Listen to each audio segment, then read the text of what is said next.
All right, so welcome back. Another episode of the I'm Not a Hater podcast, featuring your favorite not hater. This is something a little different that I'm doing.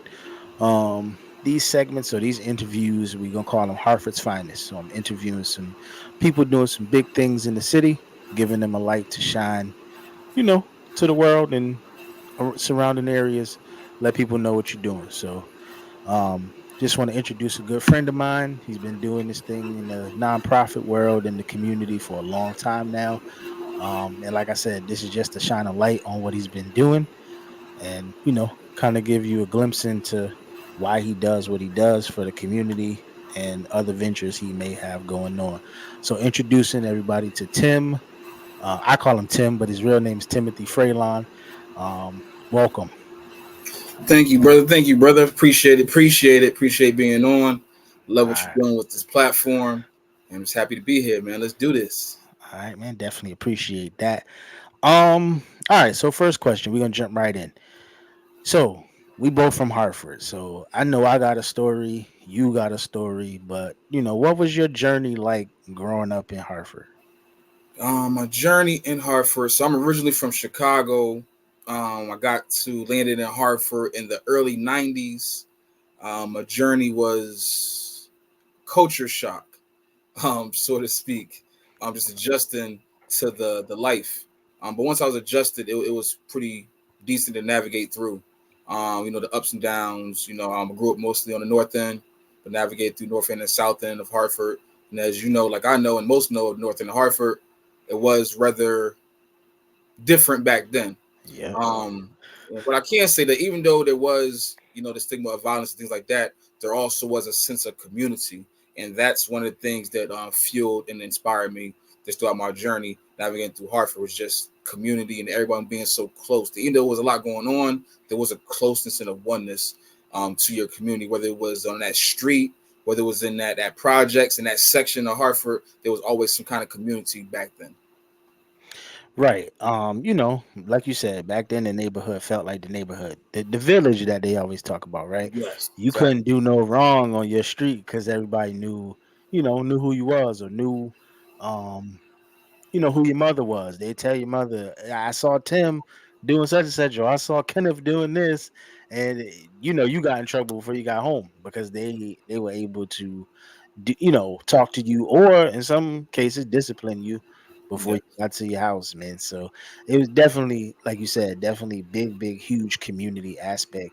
And like you said, now it seems to be a little different. People aren't allowed to say anything to anybody if they're not your kids or some relation to you. So definitely changed. Um, Coming up, you went to Sports Medical Science High School. Um, what were some of the things you were involved with in high school? In high school, I was a social butterfly, as they would say. So I was involved in everything. I did sports, so I did football and basketball. I also was part of politics, so I was the vice president and secretary for the class student council. I also was in performing arts. We had like a drama club, so I Hmm. also was involved in drama club as well, and a peer mediator. So peer mediator, that's part of us basically being able to come to a resolution and conflict with each other as students. So some of the students that could and had that act for talking and that demeanor for hearing out situations would come into certain situations to establish a relationship and come to a mutual bond when it comes to certain things. So I was definitely highly involved in high school and had a pretty good time, decent time in high school as well.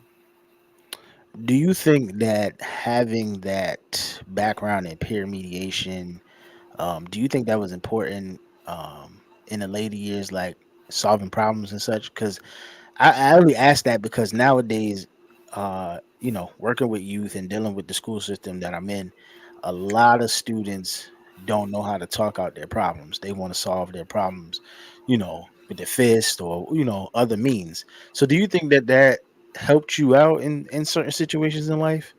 Yeah, I think that helped me a lot because it helped me to see certain situations and be able to navigate through it. Because like I could see myself in a lot of situations that will be called in to help and assist with. So it's like it could be something as a few argument or a physical fight. So it just really helped me to see things in a different light, be able to really hone in on my communication skills, and being able to have a temperament for being nice and calm and collective, no matter what's happening on the other end when it comes Right. to the mediation process as well too. And those are things that I even use today in my everyday life, in business and work and life, whatever it may be. We always need to be able to mediate or de-escalate certain situations verbally before they can escalate. Definitely, definitely. Okay, so like fast forward, you go to college, um, AI, Yep, AIC, American International AIC, right? College in Springfield. Yep. Right. You go to AIC, um, and then you finish in 4 years, and then you come out, and then years go by, and you create a nonprofit. What made you create your nonprofit organization? Well, the nonprofit, I would say, was a rewind back, right? So a good friend of mine, I won't name him because he like to remain in the shadows. So I let him do what he do, but he'll just Right. know he does. So we were coming up. We talk about that community. So when Yep. we was coming up, my mother and a few of the community leaders in our small section of Westbrook Village, where I grew up at, Hmm. they would take us on field trips and do like little activities with us to help build our confidence, help build us up, and then get us, show us different things in life. And I went to Mystic Aquarium for the first time with them, Six Flags, all different kind of things. So Right. fast forward, my friend was with me the whole time, and he come to me 2010, said he had a vision. He had a vision. The higher up spoke to him. Hmm. The Most High spoke to him, and he had a vision of doing what we were part of as a youth, but on a bigger level for all of Hartford. So Okay. him, myself, and some more like-minded friends who grew up in that same process with us, as well as some PAL kids too. The Police Athletic League.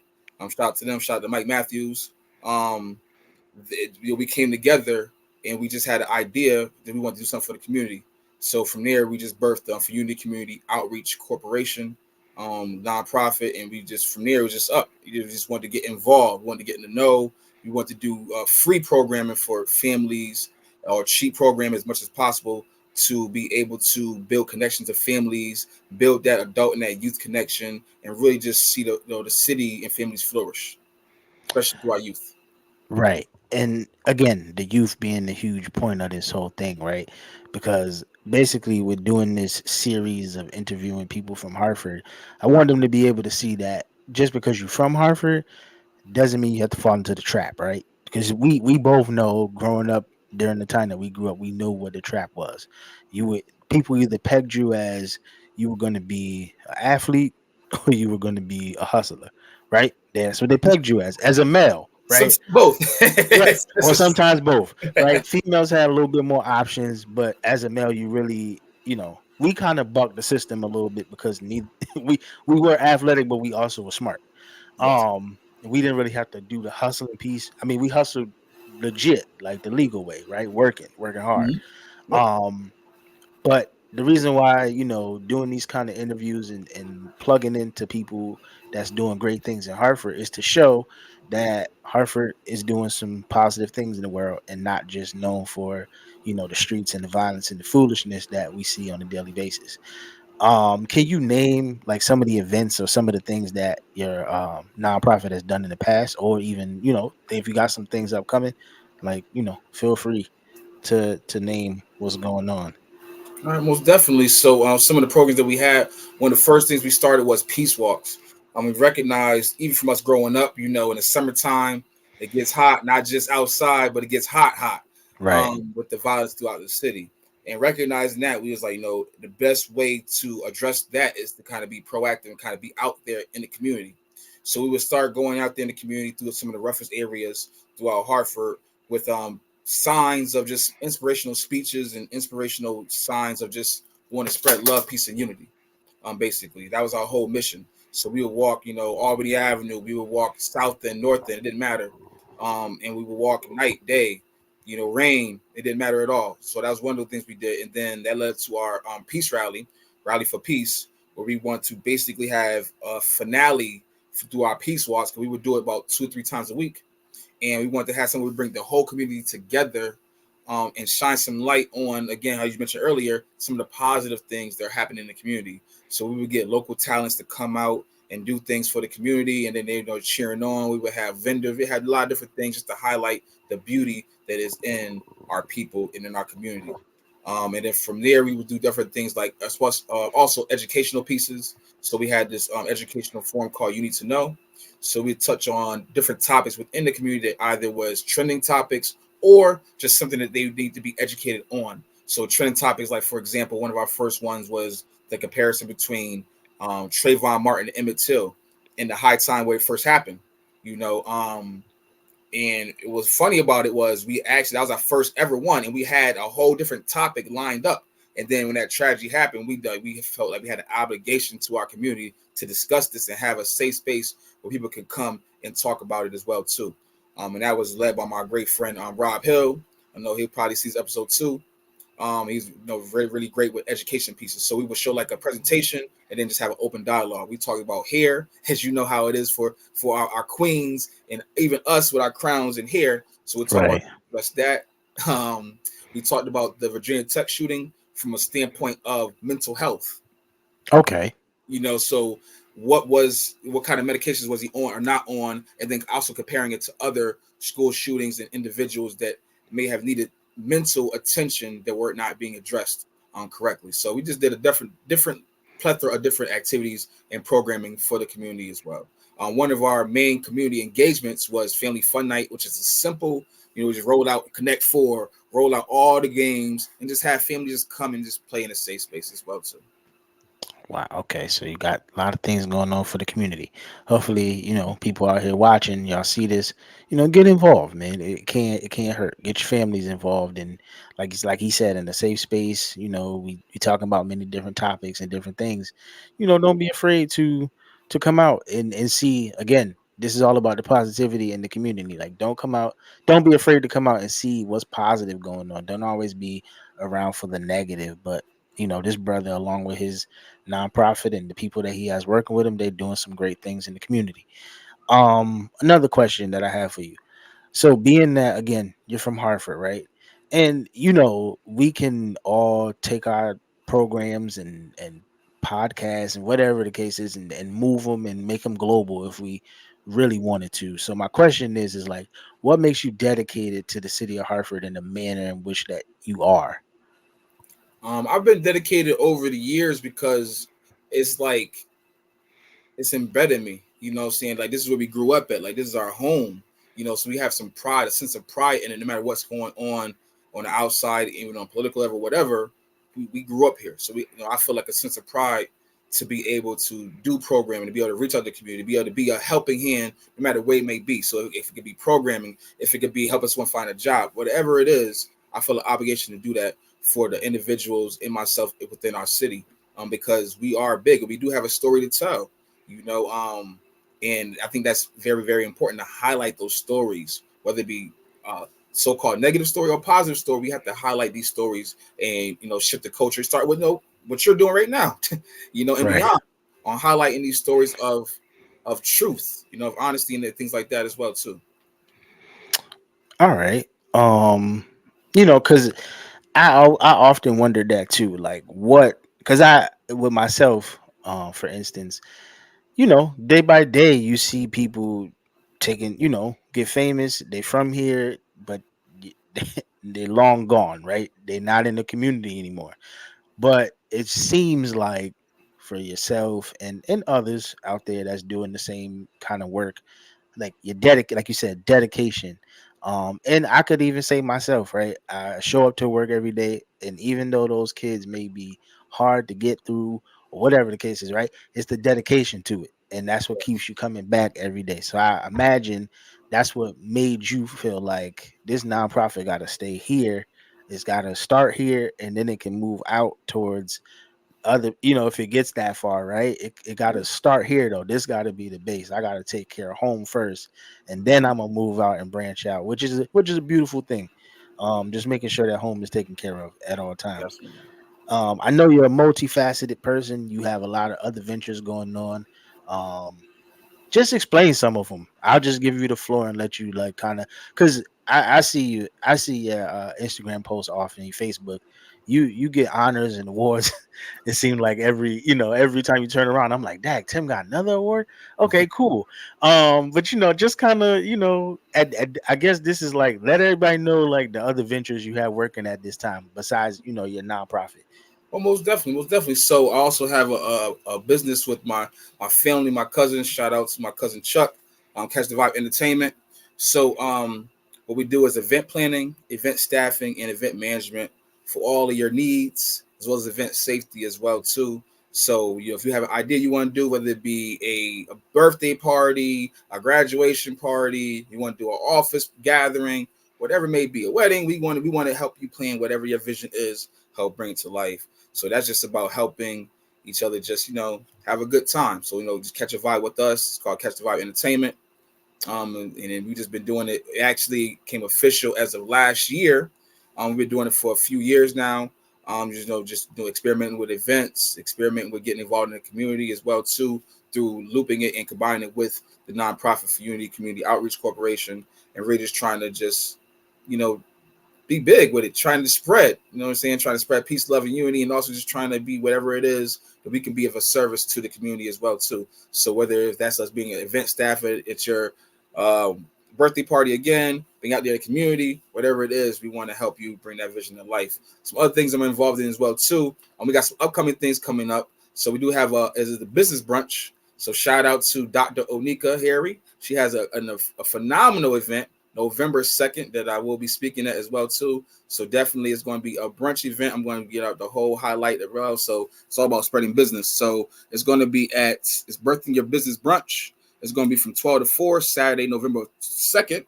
All right. It's going to be at the Artist Collective. Get your tickets on Eventbrite.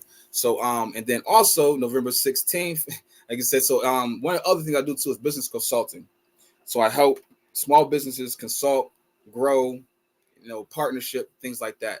So Right. through that, I go in different ventures where I can either help individuals or small businesses and just connect. That brought me to it's also her birthday too. Shout out to Rosa, Miss Rosa. CEO Boss Enterprises presents Youngpreneurs Business Symposium. So one of the things I was involved in when I was younger was I got a glimpse into the entrepreneurship world. So I was involved in an entrepreneurship program that kind of sparked my creativity to whatever and everything that I do now. So on November 16th from 11 a.m. to 3 at the 224 EcoSpace, come check out some young entrepreneurs around the area. Come support them and do what they do. So that's just some of the things I'm involved in. I also act as well too. I was gonna get into that. I was about to say you're an actor. I seen it, man. You was looking for extras the other day. So Uh-huh. you're an actor. Tap into that a little bit. How did you get involved with acting? So, I don't know for those who's listening, though, me and Kenny go way back to middle school, right? Sure So do. Court Court Middle. Middle. So back at Court Middle, we had a program on the south end. I don't remember the name of the program, but we were tapped in to shout to the Blue House. We were Blue tapped House. into drama Yellow club House. basically. It was yeah. So Yes, it was like a sir. little drama club where we do some improv. So it was so they bring us over from the Blue House. We go over there do some improv, and I'll never forget we did such a phenomenal job with some of the improv that they was like, hey, you know what you should do? Y'all should put that on for the whole entire school. And we was like, a little nervous, whatnot, but we did it. We put it on for the whole entire school, and they loved it. It was on just the choices we make in life. Shout out to my man TJ. He played a drug dealer in the play. I played his brother, trying to help him navigate through life with making the right choices. As we already talked about throughout this conversation and this Right. episode on just the choices we make in life. So that sparked it, and then from there, I did a lot of church plays as well too, because I was highly involved in the church through the family, through moms. And then as I got older, I kind of fell off from it and then came back into it through modeling and then through stage plays. So I met with some phenomenal people and did some musicals, did The Wiz, a rendition of The Wiz, rendition of Ebony Annie, Grease, as one of the most recent ones I did, and then just deep dive into film. I got a feature film coming out called Illegal Games. Can't speak much on it, but definitely stay tuned. Definitely stay tuned to that though. But I just love it because like acting, you just get your creative flow, creative juices flowing.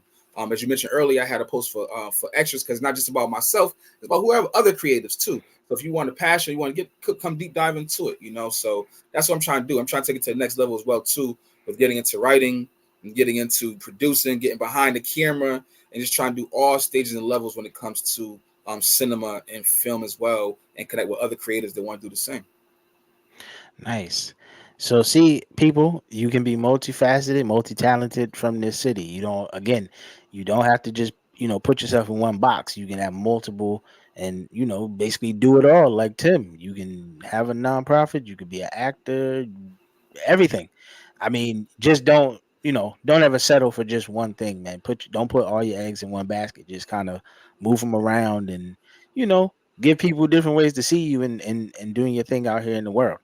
My final, I guess you could say, final question, would be how do you balance all of this and you balance everything you're doing with family? Because that's a huge piece for us at this stage in our lives, children, wives, significant others, whatever, what have you.